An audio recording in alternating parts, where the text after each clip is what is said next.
আজ যে মাটির উপর দাঁড়িয়ে টাকার গরমে আত্ম অহংকারী হয়ে গেছেন, গরিবকে মানুষ বলে মনে করেন নাই, প্রতিবেশী ও আত্মীয় স্বজনের নিজের উপর কোনো হক আছে কিনা তা কখনো কল্পনা করেন নাই, এমনকি রক্তের সম্পর্কের মানুষকেও দূরে রাখতে চাচ্ছেন।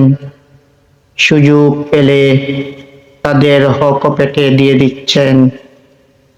পায়ের তলার নরম মাটিকে আপনি ভাবছেন আপনার জন্য কংক্রিট হয়ে গিয়েছে।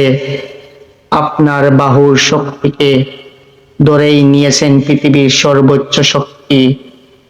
সৃষ্টিকর্তাকে ভুলে গিয়ে বেমালুম একটি জীবন পরিচালনা করতেছেন। অসুবিধা নাই, করতে থাকুন, আর একটু অপেক্ষা করুন।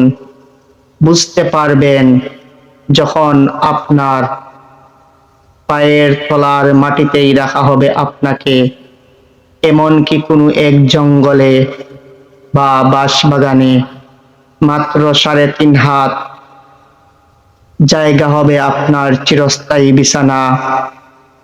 এবং আপনার প্রতিটি কর্মের যখন পুঙ্খানুপুঙ্খ হিসাব নেওয়া হবে, ঠিক তখনই বুঝতে পারবেন আপনার কর্মের ফলাফলটা কেমন তিক্ত, কঠোর।